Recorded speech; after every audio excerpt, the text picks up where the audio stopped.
Hola a todos, ¿qué tal? Muy buenas, bienvenidos a IG, bienvenidos a Café con un Trader. Hoy estamos con José Basagoiti, que él es trader desde hace ya muchísimos años, es analista de mercados también, colabora con muchísimos medios de comunicación y vamos a hablar de mercados, vamos a entrar en profundidad en cómo está la situación, cómo la ve él. Pero antes de nada, saludarte, José, ¿qué tal? ¿Cómo estás? Muy buenas.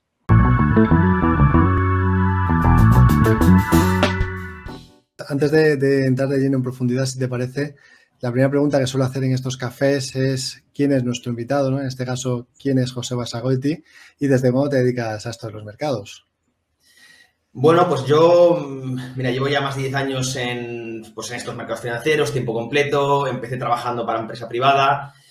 He tocado básicamente todo el sector financiero, ¿no? Banca, agencia de valores, he estado también en broker y desde hace unos años, pues ya dedicándome por cuenta ajena, montando una fintech, es Trading Pro, que es una app, si alguien no la conoce, pues básicamente tratamos de desarrollar servicios financieros, educación, información.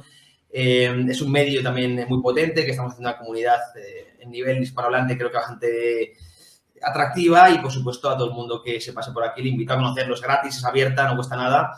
Y bueno, pues quiero llevar un poco todo ese conocimiento que he tenido de toda mi experiencia en el sector financiero, mercados bursátiles, inversión, pues a todos los públicos a través de Trading Pro, y en eso estamos ahora mismo, pues montando en este país que es tan complicado emprender, pues tratando de montar este proyectito, así que a ver qué tal va la cosa. Sí, la verdad es que no estamos, ¿no?, en el mejor país para el No. emprendimiento, eso está clarísimo.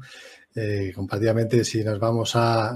el otro día estuve justamente leyendo un artículo, ¿no?, que decía que la mayor parte de las startups que aparecían en Europa al final acaban siendo financiadas en Estados Unidos, la mayoría. O sea, que al final acaban siendo compañías norteamericanas. Esa es la pena, ¿no?, de que no se invierta La más dura o que no realidad, se sí. confíe más en ello, ¿no?, que no tengamos las características suficientes, tanto a nivel pues de impuestos, ¿no?, como a nivel de los medios, como Regulatorio, para poder fiscal. efectivamente crecer. Magnífico. Bueno, pues entonces ya, como dices, muchos años trabajando en mercados, muchísima experiencia, ¿no? Lo estás aplicando a esa aplicación, que es realmente interesante. Y bueno, pues vamos, si te parece, a echar un vistazo cómo vemos los mercados, ¿no? En este caso, llevamos ya desde los máximos que hemos visto en los mercados norteamericanos, caídas importantes. Los medios de comunicación empiezan a hablar ya de mercados bajistas, como si cuando empieza a caer no sea un mercado bajista. Es algo que realmente a mí me asombra mucho, ¿no? Que te dicen que cuando Sí. cae un 20-25% ya es mercado bajista y cuando ha caído un 10% no. Pues depende, ¿no? Es una tontería como un pino. Efectivamente, todo depende de cómo está el gráfico, de cómo está la situación porque hay veces que con menos ya estamos en un mercado bajista. Pero bueno, la clave aquí en este caso, ¿cómo ves tú este ciclo económico? ¿Cómo ves este mercado que efectivamente está siendo bajista ya desde hace bastante tiempo? ¿Cómo ves la situación? Pues bueno, pues realmente estamos ahora mismo pagando un poco las consecuencias de todos estos excesos que hemos venido acumulando, ya no en los últimos 2 años, sino yo diría incluso en la última década. No olvidemos que desde la gran crisis financiera instauramos las políticas no convencionales, expansivas, como algo estructural, ¿no? Cuando realmente nacieron como algo muy excepcional. Nos hemos hecho adictos, digamos, a la liquidez, hablando en términos de mercados financieros, y hemos ido acumulando una inflación de activos que se podía sostener desde mi punto de vista hasta el año 2019, 2020, cuando estalló el COVID, que ahí, bueno, ya empezamos a acumular unas políticas, yo creo que aberrantes desde mi punto de vista, y bueno, pues ahora mismo lo que estamos haciendo básicamente es pagar las segundas derivadas, ¿no? Hemos endeudado muchísimo la economía, hemos creado, como digo, burbujas de activos, además muy focalizadas en el mercado de rentable y el mercado de bonos, y luego, pues, la inflación, evidentemente, quizás sea la variable más importante en este ciclo. Hace muchas décadas, ¿no?, que no nos enfrentábamos ante una crisis similar. Quizá nos tenemos que remontar a los entornos de los años 70, años 80, después del final de Bretton Woods. Por lo tanto, estamos en una crisis, desde mi punto de vista, muy compleja, que además no solo es inflacionaria, sino que arrastra otras variables, como comentábamos, de extrema deuda, tanto en Estados Unidos como principalmente en el sur de Europa, y además de burbuja de activos. Todo se ha unido en el final del año 2021, principio del año 2022, y estamos viendo pues una corrección saludable, una purga necesaria en los mercados para limpiar esos excesos. De momento, como bien comentas, hemos visto una caída de un 20% en S&P 500. De hecho, ayer ya muchos analistas, pues esa tontería que comentabas, ¿no? De que solo hasta que ha hecho un 20% de caída le llaman bear market. Bueno, ya podemos hablar de mercado bajista en S&P 500, en Nasdaq desde hace tiempo ya lo tuvimos y desde mi punto de vista es una primera pata, una primera parte de un mercado, un bear market que se debe extender tanto en precio como en tiempo.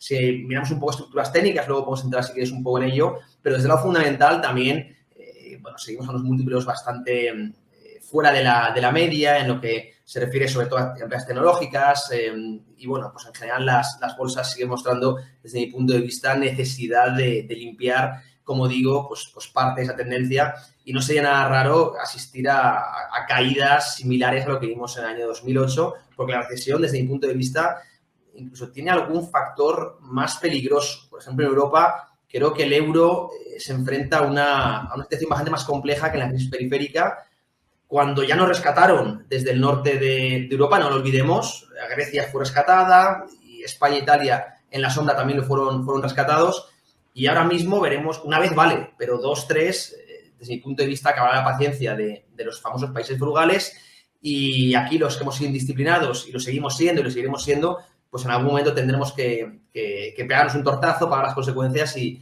veremos cómo lo aguanta el euro. Y además ante una Christine Lagarde que quizás sea la líder menos preparada de un banco central que hemos visto en los últimos tiempos. Por lo tanto, no quiero sonar apocalíptico, Sergio, pero el escenario no es positivo y es bastante oscuro. Sí, la verdad es que justamente además esta semana, ¿no? Se ha empezado ya a hablar de esas crisis que podríamos tener todos los países periféricos, que venimos siendo sostenidos, ¿no? Por el Banco Central, por esa compra de bonos sin ningún tipo de miramiento, ¿no? Compran todos los bonos que se emiten y nos hacen que aguantemos con tipos de interés nulos, con esas QTs de los bancos centrales que ya han comenzado, con esa reducción de compras de bonos, con esas subidas de tipos de interés, vuelve otra vez a la escena esos miedos, ¿no? Sobre qué va a ocurrir con los países periféricos, que tenemos una deuda brutal, los denominados PICs, ¿no? En su época, en la última crisis, quitando ahora Irlanda, que Irlanda sí que es cierto que ha hecho las cosas bien, pues todo lo demás estamos en una situación muy, muy complicada. Así que efectivamente, como bien dices, ¿no? A ver qué hace el euro ahí en esa situación, porque realmente puede ser una situación complicadísima para todos. Así que sí, como dices, aunque no quiere ser apocalíptico, pero sí que es cierto que tenemos muchas cosas negativas encima de la mesa a nivel fundamental. La liquidez también se viene reduciendo, no hemos visto como los bonos de alto riesgo han caído fuertemente, ¿no? Que suele ser el canario de la mina, ¿no? Que nos avisa que pueden venir problemas posteriores en las bolsas, como así estamos.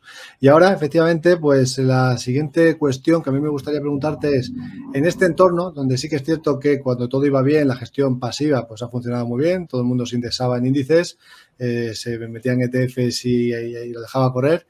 Ahora, ¿crees que puede venir un ciclo más favorable para la gestión activa en detrimento de esa gestión pasiva en este entorno?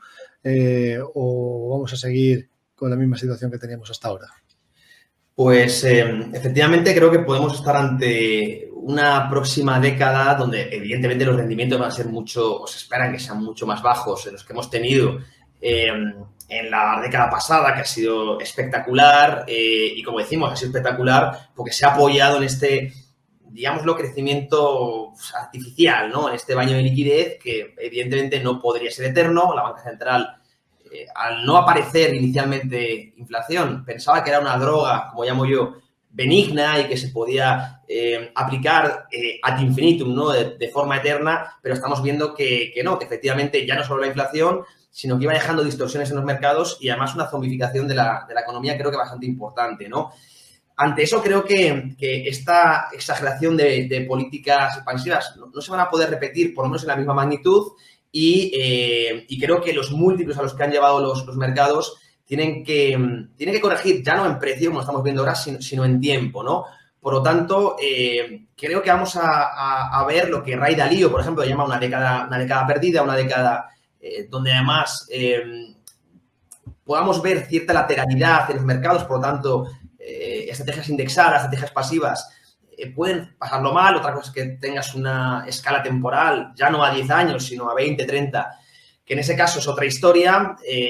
es muy complicado desde mi punto de vista ya mirar a tan largo plazo. Desde luego, mi operativa es mucho más cortoplacista, básicamente porque no sé si siquiera estaré vivo a tanto tiempo, no sé lo que estaré haciendo. Por lo tanto, trato siempre de analizar un poco más a corto plazo y ahí sí creo que la gestión activa va a tener o va a empezar a tener cierto alfa sobre la pasiva y puede tener más flujos. No olvidemos que se ha puesto muy de moda, ¿eh? La pasiva es normal, ¿no? Ha estado, evidentemente, hay muy poco gestor activo que haya podido batir consistentemente al benchmark en estos últimos años. Repito, sobre todo por esa distorsión, manipulación que hemos tenido de los mercados.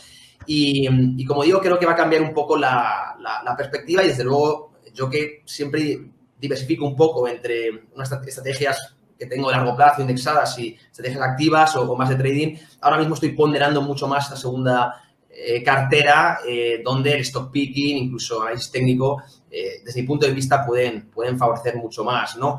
Así que habrá que ver, pero también lo decía Michael Burry, ¿no? Se ha llegado a una especie de burbuja o moda muy fuerte en la gestión pasiva y cuando algo se pone muy de moda suele ser el momento de salirse, ¿no? Esto no solo pasa en la gestión pasiva, sino, por ejemplo, en las commodities. Recordamos, por ejemplo, por ejemplo, aquel ETF de agua, como ya todo el mundo se empezaba a hablar, pues el peor momento para entrar, luego caídas, lo mismo con los ETFs de marihuana, ahora lo estamos viendo con el uranio. Es decir, cuando algo se pone ya muy en los medios, muy de moda, suele ser el momento de, por sentimiento contrario, si lo quieres, momento de salirse. La gestión pasiva, si se entiende bien y se va a muy largo plazo, se va haciendo aportaciones periódicas, repito, a muy largo plazo, yo lo veo una muy buena estrategia, pero si no somos tan largoplacistas y queremos sacar un alfa y pensamos en la próxima década, creo que la gestión activa ha llegado a su momento. Entonces veremos, pero es mi opinión.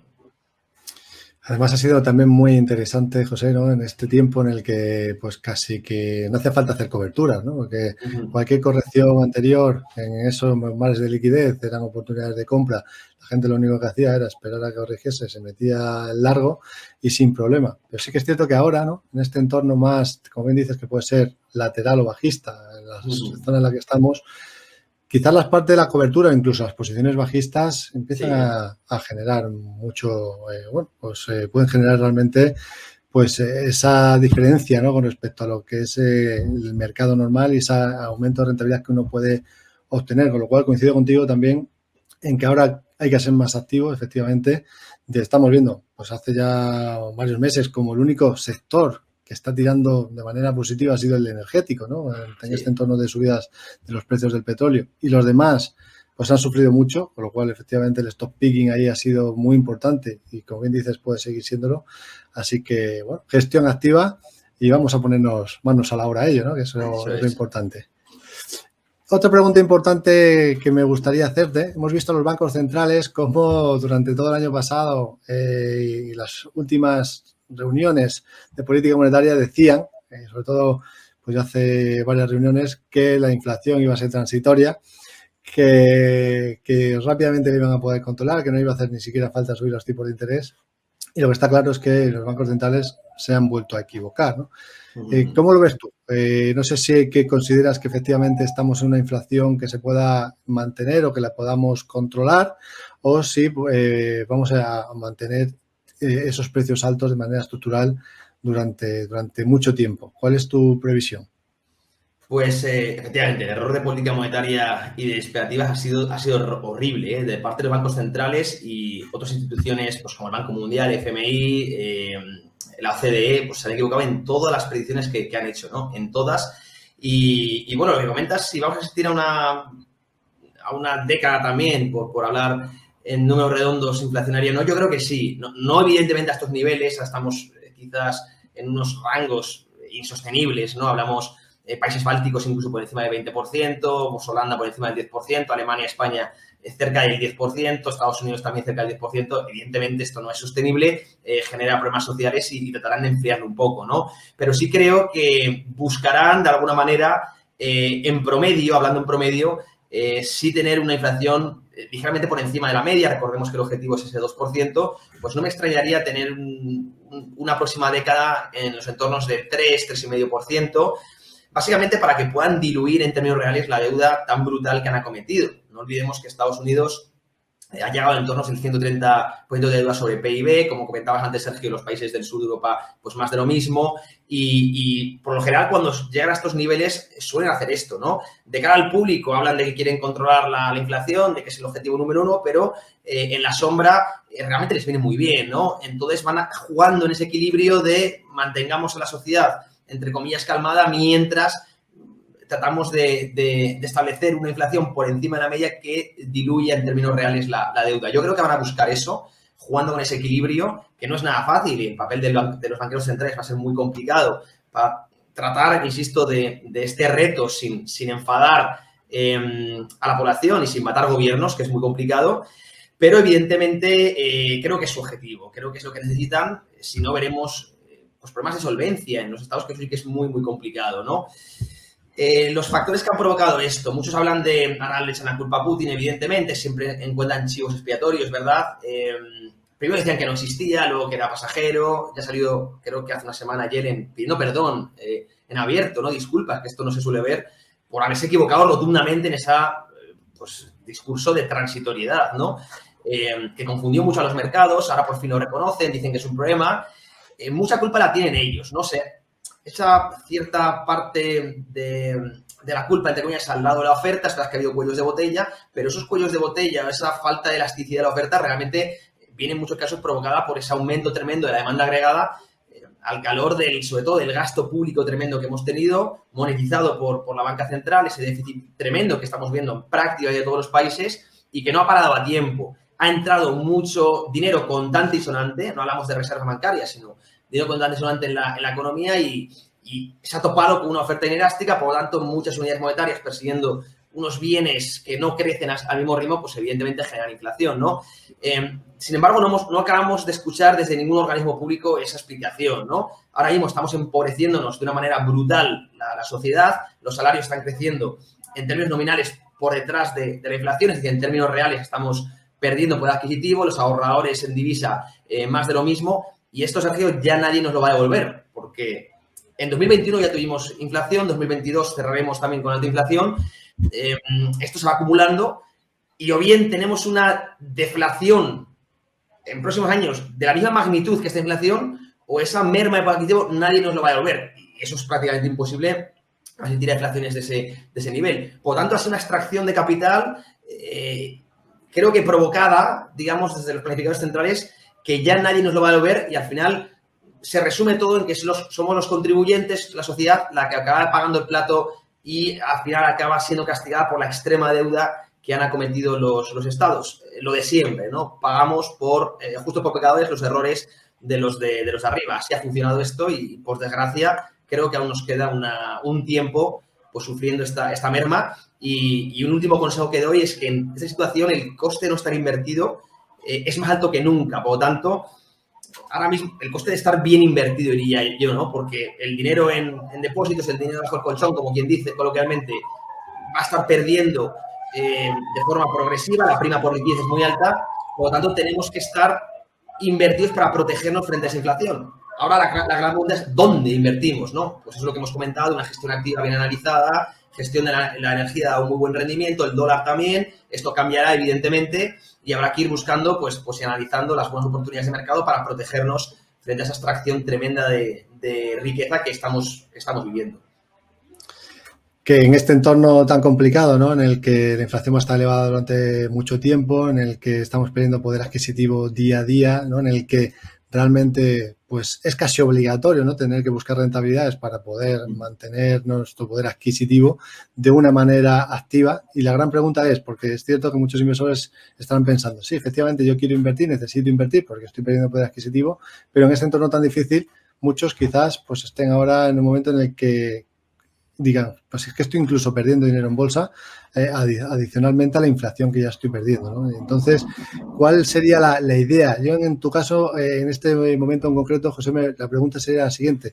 ¿Cuál es tu mayor posición ahora en bolsa? ¿Cómo lo estás haciendo? ¿En bolsa, en divisas? ¿En qué estás invirtiendo? Para poder hacernos una idea, ¿no? De qué es lo que se puede hacer en este entorno.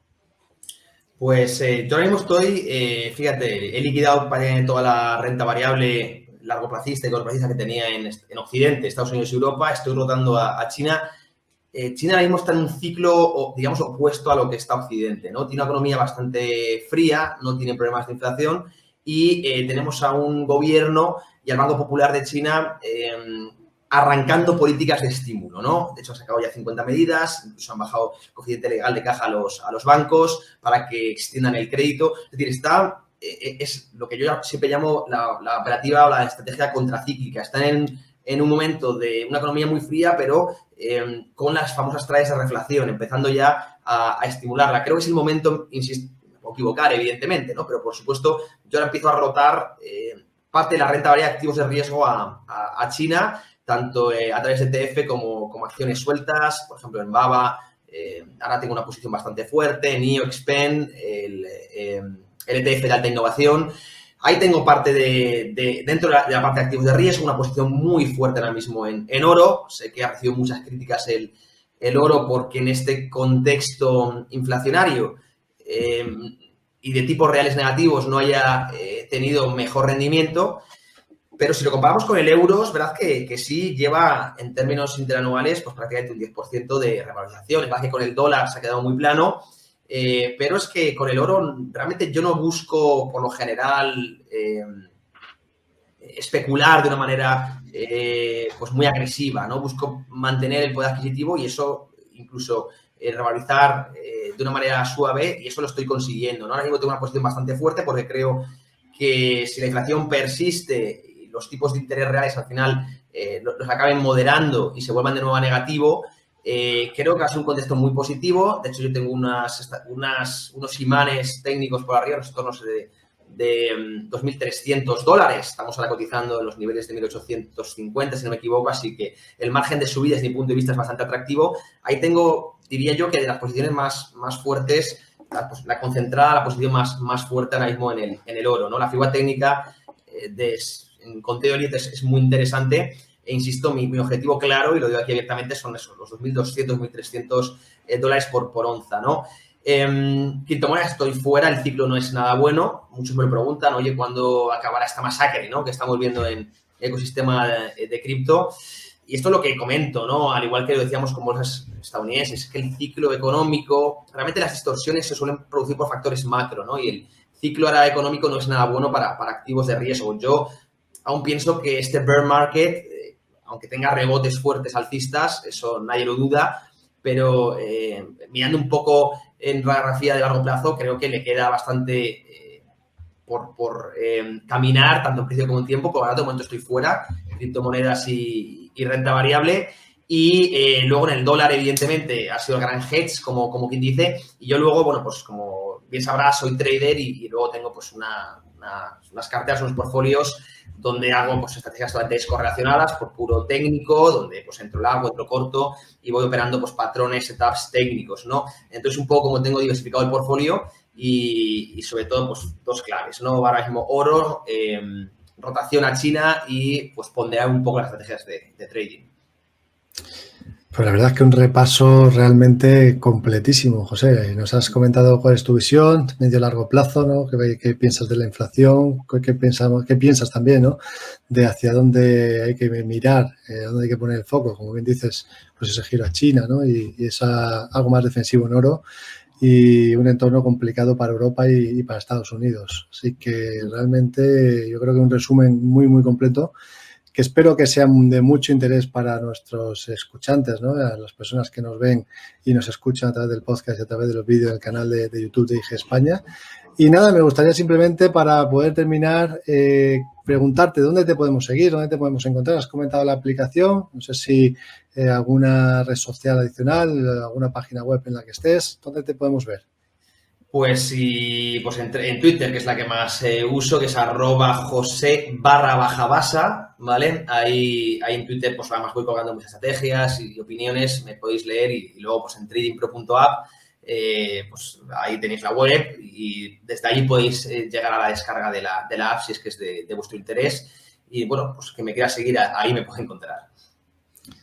Magnífico. Pues, José, ha sido un gran placer poder estar contigo, poder tomarnos este café, esta charla, ¿no?